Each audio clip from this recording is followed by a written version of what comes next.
වණක්කම් පුතේ වණක්කම් පුතේ අද ඔයාලගේ පාඩම තමයි ඉල් ප්‍රත්‍ය මේක අට ශ්‍රේණිය දරුවන්ගේ තුන්වෙනි පාඩමට අදාළ ව්‍යාකරණ කොටසක් අපි බලමු ඉල් ප්‍රත්‍ය කියන්නේ මොකක්ද කියලා සරලව ඉගෙන ගමු පුතේ මම අතින් ලියපු නෝට් එකක් හදලා තියෙනවා ඒක ආශ්‍රයෙන් තමයි අද කියලා දෙන්නේ හරි බලමු පුතේ ඉල් ප්‍රත්‍ය කියන්නේ පණ නැති නාමපදවල අයිතිය ප්‍රකාශ කරන්න අපි යොදන ප්‍රත්‍ය කොටසක්. ප්‍රත්‍යක් කියන එක පුතාලට පැටලෙනවා වගේ නම් හිතන්න නාමපදයක හරි ක්‍රියාපදයක හරි අගට එකතු කරන අකුරු කිහිපය කියලා. හරිද? අපි බලමු ඉල් ප්‍රත්‍ය. මම මෙතන පොඩි නෝට් එකක් දීලා තියෙනවා. පණ නැති නාමපදවල අයිතිය ප්‍රකාශ කිරීම සඳහා ඉල් ප්‍රත්‍ය යොදා ගනි. පුතේ පණ නැති නාමපද කියන්නේ මොනවටද? පරිණති නාමපද කියන්නේ අප්‍රාණවාචී නාමපද. ඒ කියන්නේ මේසය, පුටුව, ගස, මල ඔන්න ඔය වගේ දේවල්. මේකෙදී විවිධාකාර විදිහට අපි නාමපද වෙන් කර ගන්නවා පුතේ. ඊට පස්සේ තමයි අපි එකතු කරන්නේ මේකට ඔන්න ඔය කියන ඉල් ප්‍රත්‍ය. හරි. මේක ඉල් කියලාම නෙවෙයි එකතු වෙන්නේ. මෙන්න මේ යන්නට විවිධාකාර අකුරු සංදි වෙලා තමයි එකතු වෙන්නේ. එච්චර දුරට පුතාලා හිතන්න ඕනේ නැහැ. මම දෙනවා එකතු කරන්න ඕනේ මොකද්ද මොන වචන වලටද කියලා. ඔයාලා ඒ අයිඩියා එක ගන්න. එතකොට මේ පාඩම ලේසි. හරි. පළවෙනිම කොටස තමයි නාමපදයේ අගාකුර දීර්ඝ පාපිල්ලක් සහිත සහ. බලන්න පුතේ නාමපදයේ අගාකුර දීර්ඝ පාපිල්ලක්ද තියෙන්නේ කියලා.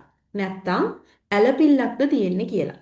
ඒ වගේ වචනවලට අගට ඔයා එකතු කරන්න ඕන විල් කියලා. එහෙනම් මල මලේ කරන්න පූවිල් මාවිල්. හරි? මේකෙදි ඇත්තටම අර අපි පාසල නම, ගස නම එහෙම කියන්නේ නැහැනේ. අපි සිංහලෙනුත් අයිතියක් ප්‍රකාශ කරනවා කියන්නේ ඒ ගසේ, මලේ, පොතේ, පාසලේ කියලා අර අපි එන්නේ විදිහට වචනයක් එකතු කරනවා. අපිට සිංහල භාෂාව නිසා හුරුයි. මම දැන් කියලා දුන්න පළවෙනි එක එහෙනම් ඔයා බලන්න නාමපදයේ අගාකුර තියෙන්නේ දීර්ඝ පාපිල්ලක්ද නැත්නම් ඇලපිල්ලක්ද? ඒ වගේ වෙලාවට අපි පුතේ එකතු කරනවා නාමපදයේ අගට විල් කියන අකුරු දෙක. හරි. ඊට පස්සේ අපි ඊළඟ කොටසට යනවා. නාමපදයේ අගාකුර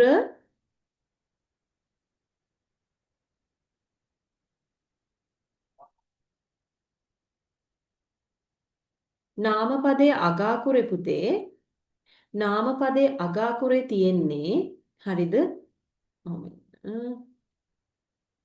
නාමපදයේ අගාකුරේ තියෙන්නේ ඉස්පිල්ලක් නා නැත්තම් නාමපදයේ අගාකුරට කලින් කොම්බු දෙකක් නම් තියෙන්නේ. ඔයා නාමපදයේ අගට එකතු කරන්න ඕන yiල් කියලා. කණ්ඩියිල්. මාතරයිල්. ඊට පස්සේ තොප්පියිල්. පෙට්ටියිල්. කදිරයිල්. මේසයිල්. හරි.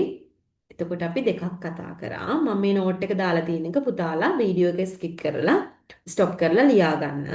ඊට පස්සේ තුන්වෙනි එක තමා පුතේ අපි ඉගෙන ගන්න නාමපදයේ අගාකුර අල්මා යන්න වුණාම. මේ අල්මා යන්න කියන වචනේ ගොඩාක් වෙලාවට අල්මා යන්න කියන අකුර ගොඩක් වෙලාවට දෙමළ භාෂාවේ වචනවල යෙදෙනවා. එතකොට මේ අල්මා යන්න කියන එක අපි අයින් කරලා දානවා. ඒ වෙනුවට අල්මා යන්න අකුර කපලා එයා වෙනුවට අපි එකතු කරනවා පුතේ 으ත්තිල් කියන වචනය. තේරුණාද? උත්තිල් කියන ප්‍රත්‍ය කොටස එකතු කරනවා. අකුරු කැලි ටික එකතු කරනවා. හරි. මරම් මරත්තිල්.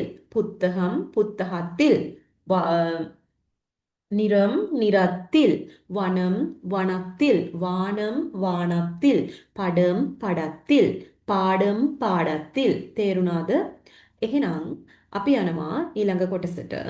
නාමපදයේ අගාකුර පුතේ ඩුයන්න වූ විට නාමපදයේ අගාකුර ඩුයන්න වුණහම අපි නාමපදයේ අගට එකතු කරනවා පුතේ ඉට්ටිල් කියලා අකුරු තුනක්. හැබැයි ඩුයන්න අයින් කරන්න ඕන. මේ බලන්න. කාඩු කාටිල්. වීඩු වීටිල්. හරි. මේට අදාළ අභ්‍යාසයක් වගේ අච්චුපතේ තියෙනවා. ඒක මම කරන්න දෙනවා මේ පාඩම ඉවරුණාට පස්සේ. ඔයාලා නෝට් එක ලියාගන්න. මම ආයෙ මේක කියලා දීලා චූටි සාරාංශිකෙන් ආයෙත් නැවතත් මේ පාඩම පැහැදිලි කරනවා. නාමපදයේ අගාකුර රුයන්න වුණාම මේ පෙරිය රාණත් එක්ක වෙන රුයන්න. රුයන්න වුණාම රුයන්න අයින් කරලා පුතේ ට්‍රිල් එකතු කරනවා.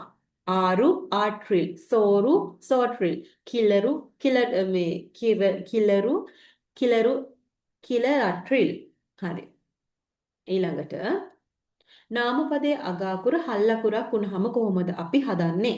පුතේ හල්ලකුර වෙනුවට ඔයා දාන්න නාමපදයේ අගාකුරට ඉස්පිල්ලක්. ඒ කියන්නේ හල් කිරීම අයින් කරලා හල් කිරීම වෙනුවට ඔයා ඉස්පිල්ලක් දාලා ඊට පස්සේ ඒ හැදෙන වචනය අගට අල්ලා යන්නකුත් එකතු කරන්න. මේ පාල් කියන එක මම මෙතන හදලා තියෙනවා. තිත අයින් කරලා ඉස්පිල්ලක් දාලා පාලි පාලිල් කන් කනිල්. හරි.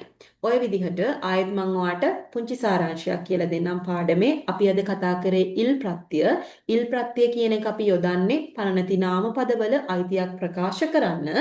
නාමපදයේ අගාකුර දීර්ඝ ඉස්පිල්ලක් තියෙනවා නම් නැත්තම් අගාකුරට කලින් කොම්බු දෙකක් තියෙනවා නම් අපි නාමපදයකට විල් එකතු කරනවා.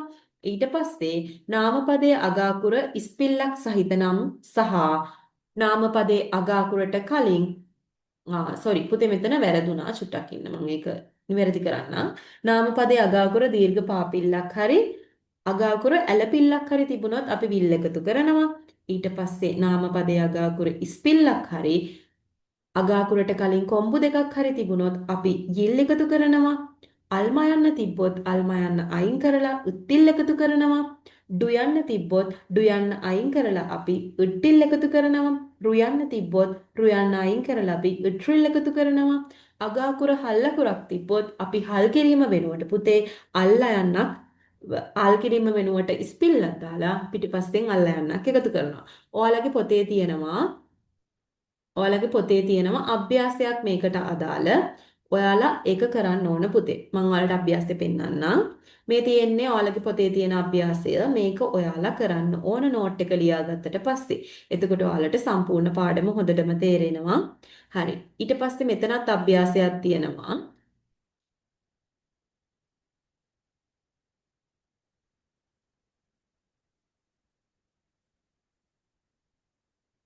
හරි මේ තියෙන ඔයාලගේ අභ්‍යාසය මේක ඔයාලා කරන්න. එතකොට මෙතන තියෙන වචනත් එක්ක තව ටිකක් ඔයාලගේ හොඳට ඔලුවට වැටෙයි පාඩම කියලා මම විශ්වාස කරනවා. හරි පුතේ එහෙනම් අදට ඉල් ප්‍රත්‍ය පාඩම ඔයාලට අවසන්. ඊළඟ වීඩියෝ එකෙන් හතරවෙනි පාඩම පටන් ගමු අපි. හතරවෙනි පාඩමට දාලා වීඩියෝ එක අරගෙන එනකම් ඔයාලට සුබ දවසක්. නන්රි.